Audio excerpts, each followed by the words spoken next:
But more specifically today, we're actually here to talk about paint. All these wonderful cans releasing noxious fumes. That's why we're so happy today. Yeah. No, they're sealed up. They're good. But we are going to talk about the paint process. And Well, that and they're acrylics, so it's not a lot of fumes coming out of acrylics. They so not all these. This is not acrylics. You want to open it up? Yeah. You want a little whiff there, Charlie? No, I'm good. You sure? Not on that one. Yeah. Not in a closed. Not on any of them. Heck yeah. no. No, the acrylics are fine. Acrylics are. Oh no, non-toxic. they stink. Yeah, that's automotive acrylic. It's a little bit different. Okay. Yeah.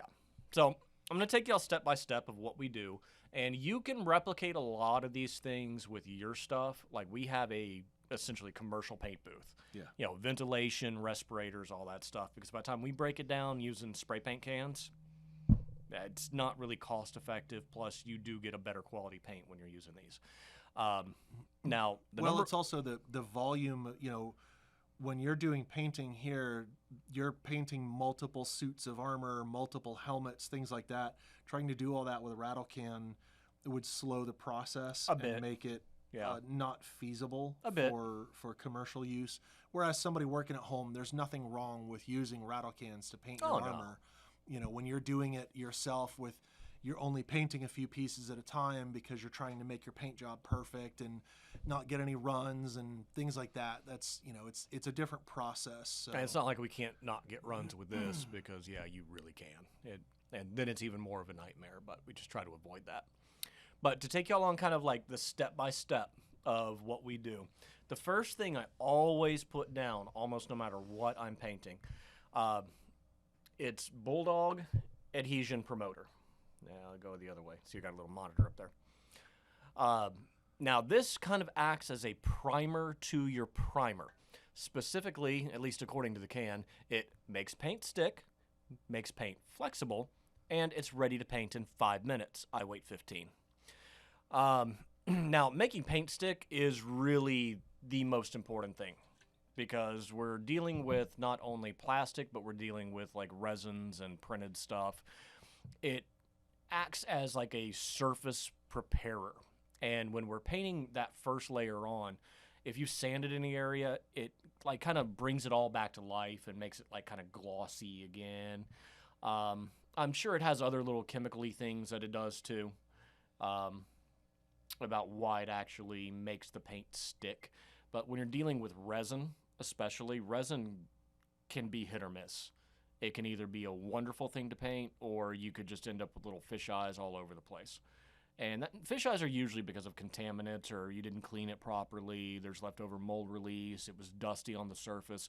There's like a whole list. Or it could have just been that the resin wasn't mixed properly. It could have been anything. You know, ratio was off slightly, and so you get, you know, chemical residue left in the plastic. Then the next thing is the making paint flexible. Now, when you're dealing with plastic, that's especially nice to have because we're flexing this stuff like constantly.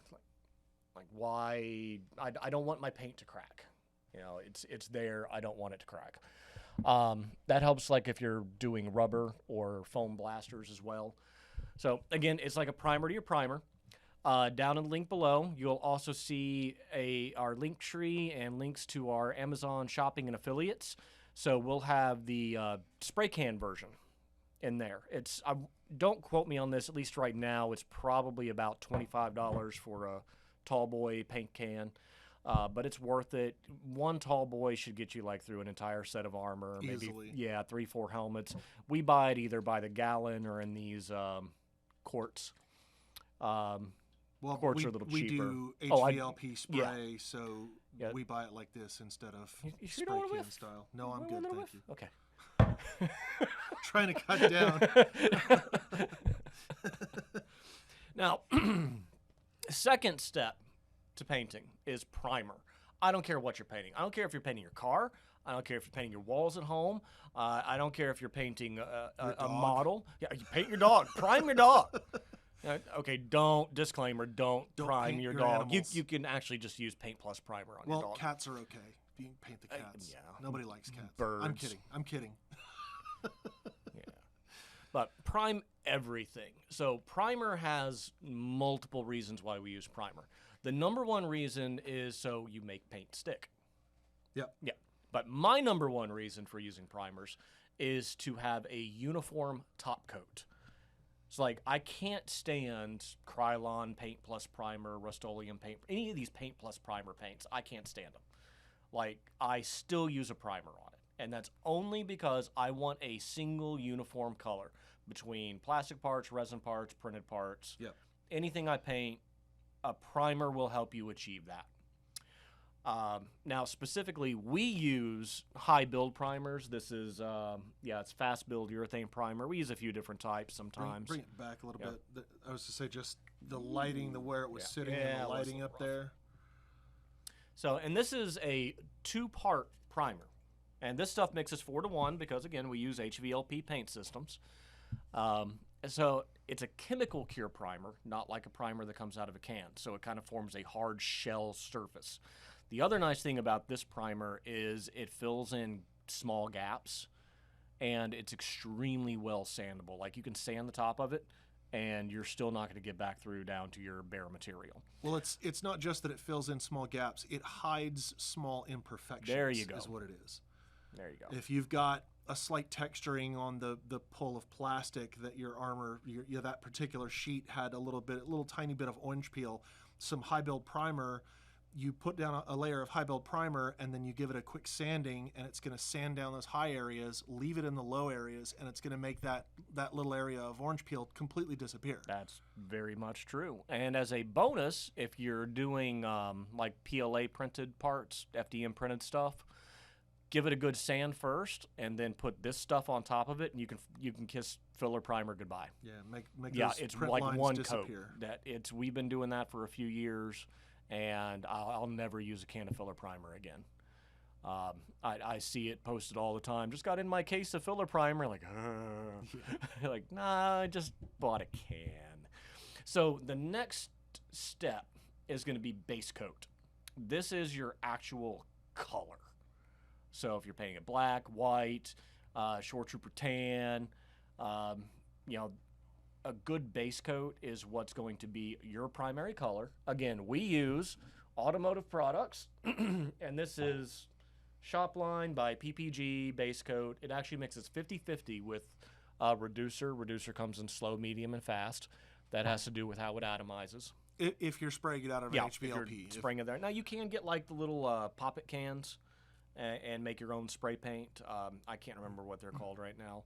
They have like a little aerosol thing, and you fill it up, and then it'll work like regular spray paint. Yep. It's a little expensive at that point, but it'll work. But if somebody's just building one suit of armor at home, it's worth it to go ahead and buy. Or if they're building multiple suits, but if they're not doing it in high volume. Right. If somebody does, they go to every convention and they're constantly winning costume contests and stuff, they can invest in an HVLP system. Exactly. Right. And I brought this one specifically out because it is our Stormtrooper tan.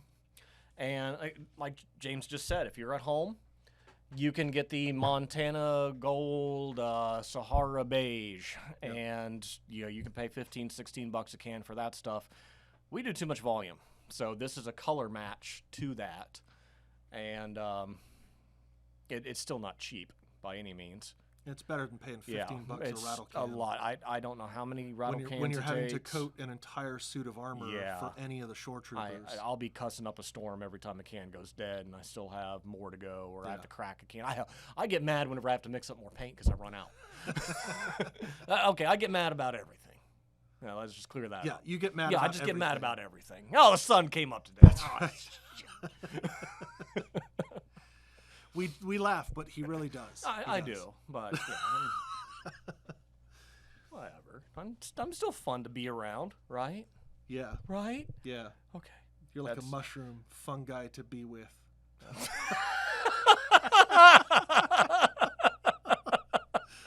Oh, wow.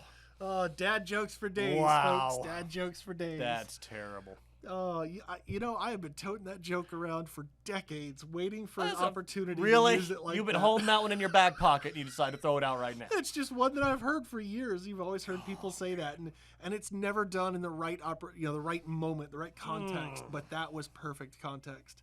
Well, I think that was the peak of my dad jokiness. I'll never get as good as that one was there. that hits me right where I live. All right, so now that we're through base coat, now if I were just doing, like, let's say a clone or something that doesn't need to be shiny, clones, shore troopers, tank drivers, whatever, we can stop at base coat. I could clear coat on top of it if I wanted to, but base coat, it's really thick and it dries really fast. But if I want it to be shiny, that's when we move over into, I had to bring full cans. Single stage 4-to-1 acrylic. Yes, that's the other part. Yep. So kind of like the primer, it mixes 4-to-1. You don't have to thin it with anything. It's already pretty thin. But this is what makes your stuff shiny. Now, if you could cheat and just do clear coat right on top of base coat, that's fine. But I'm a real big fan of these single stage paints because they give you that sheen and feel and look without having to deal with a clear coat. Yeah, I mean, as an example. Yeah, there's a nice little example. That finish in there. That's one thing I painted Saturday when I was up here, running around doing everything and making these. And mirror finish. It doesn't get rid of any detail, I mean, look at, fingerprints visible. Oh, yeah, it's got fingerprints all over it. I was probably eating a bag of chips before I touched it earlier. I'm just, as an example of what that stuff can do, And when you lay that on, it's like one coat. That's all I have to do. So, actually, I kind of come through with the HVLP, and I do a tack coat, kind of lightly spray it across there and let it tacky up, and then come behind it and do that wet coat, and that wet coat gives it that super beautiful, awesome look. Now, if I really wanted to shine you on, yeah, we could clear coat on top of that for extra shine and extra protection, but I don't really see a reason to. They paint cars like this.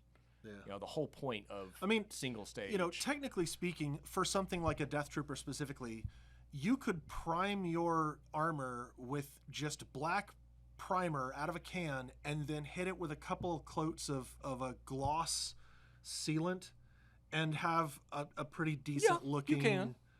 You can. It's a lot more effort though, because you're going to be talking about at least one coat of black, 2 if you don't want to get runs. Talking about spraying out of a rattle can. Probably 2 coats for your black, and then I would say 2 to 3 good coats of a gloss that are going to build up. Yeah, but I get that in one coat. Yeah.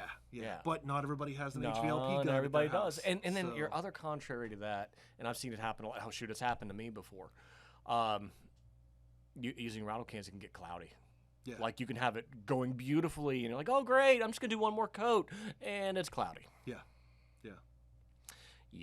Or you didn't let your mid coat tack for long enough, and you go to spray on your third coat, and you end up with a run. Or spider webs. Spider webbing. Humidity's too high that day. Humidity's too low that day. Temperature's too high that day. Temperature's too low that day. Yeah, rattle cans are convenient for home use, but there is so much extra crap that you have to take into consideration when you're spraying them. And you can always just go to our sponsor 850armorworks.com and send your armor in for us to paint. You can. You sure can. Well, that about wraps up our painting segment. If y'all have any questions, comments, tips, or want to know anything else about this, be sure to post it below, ask us, send us an email, put it on your action item list to get it over to us, and we'll be here for you. Or just anything else we're interested in. Yeah. Yeah, we're interested in stuff. Meat. Yeah. Oh, meat. Yeah. Beard care. Beard care. Yeah. It's getting longer again. It's not quite time for my tri-weekly shave. You don't shave 3 times a week. Okay, wait. What would be my 2/3 monthly shave? There you go. There we go.